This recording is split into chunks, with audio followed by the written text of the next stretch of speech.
இன்னைக்கே வந்து பராசக்தி படம் ரிலீஸ் ஆகுதா அப்படின்னா கிடையாது. அதை தாண்டி ஒரு நாள் 10ஆம் தேதி ரிலீஸ் ஆக போகிறது.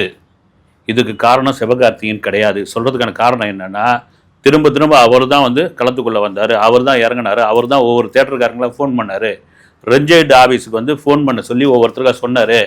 அதெல்லாம் வந்து அப்பட்டமான போய். ஆரம்பத்தில் அவங்களும் 9ஆம் தேதி தான் பிளான் பண்ணியிருந்தாங்க. 14ஆம் தேதி வரட்டும், அவர் ஒரு பெரிய படம் வராரு, அவர் அரசியல் களத்துக்குள்ளே வந்துட்டார், எங்கள் அண்ணா அவர். அதனால் வந்து அவர் படம் வரது தான், அதை வந்து வழிவிட்டுறது தான் நல்லது அப்படின்னு சொன்ன பிறகு இப்போ என்ன பிரச்சனை பராசக்திக்கு அப்படின்னு நம்ம இறங்கி உள்ள விசாரிக்க ஆரம்பித்த பொழுது தான் தெரிகிறது. தமிழ்நாட்டில் 1100 ஸ்க்ரீன்ஸ் இருக்கு இல்லைங்களா, ஓவர்சீஸில் மற்ற ஸ்டேட்டில் எல்லாம் சேர்ந்து ஒரு 4000 ஸ்க்ரீன்ஸ் இருக்குது. இவங்க என்ன சொல்கிறாங்க, நாங்கள் ஜனநாயகன் படத்தை போட்டுட்டா 5 நாள் கழித்து பராசக்திக்கு தியேட்டர் தரமாட்டோம் சாமி, நாங்கள் வந்து எடுக்க மாட்டோம். இந்த முறை பொங்கல் ஃபெஸ்டிவல் 10 நாள் கொண்டாட்டமாக வந்துருக்கு, வரப்போகுது. 10 நாள் லீவு. முன்கூட்டியே எல்லாரும் கட்டின்னு சென்னையில் இருக்கணும்லாம் ஊருக்கு சொந்த ஊருக்கு கிளம்ப ஆரம்பிச்சிருவாங்க. வந்து அப்படி இருக்கிறதுனால நாங்கள் ஷோவை அடுத்து தான் போட்டுக்கிட்டு இருக்கணும். அதனால் நாங்கள் வந்து தியேட்டர் கொடுக்க மாட்டோம். எங்களுக்கு பார்த்தீங்கன்னா 2025 மிக மோசமான வருஷம். கிட்டத்தட்ட 300 படம் ரிலீஸ் ஆச்சு.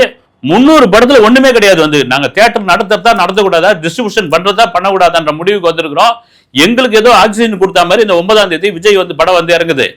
நீங்கள் 5 நாள் கழிச்சு வரீங்கன்னா அந்த படத்தை நாங்கள் வந்து அதை தூக்கிட்டு நாங்கள் எப்படி உங்கள் படத்தை போட முடியும்? இது ஒரு பிரச்சனை. இப்போ தாம்பரத்தில் ஒரு 4 தியேட்டர் இருக்குன்னு வச்சுங்க. 4 தியேட்டர் 3ல் ஜனநாயகன் போடுறாங்க, 1ல் பராசக்தி போடுறாங்க. இந்த ஒரு தியேட்டருக்குள்ள பராசக்தி போடுறது அந்த தியேட்டர் ஒரு ஸ்க்ரீனு, அவங்க வந்து இந்த 5 நாள் எப்படி வெயிட் பண்ண முடியும்? எப்படி வெயிட் பண்ண முடியும் பாருங்க. அந்த தியேட்டர் ஓனருக்கு என்ன ஆகும் மனசு?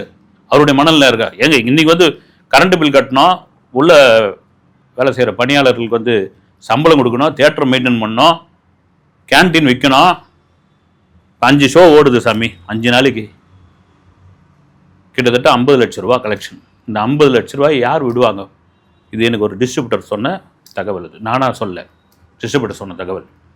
இப்போ என்ன ஆகிப்போச்சு, எல்லாருடைய கவனமும் ஜனநாயகம் பக்கம் திரும்பினால இப்போ வந்து கிட்டத்தட்ட 500 கோடிக்கு மேலே செலவு பண்ணியிருக்கிற பராசக்தி படத்தினுடைய ப்ரொடியூசர் என்ன பண்ணுவாங்க, முன்கூட்டியே வரலாம், சரி 9ஆம் தேதி வேணாம் 10ஆம் தேதி வருவோம்.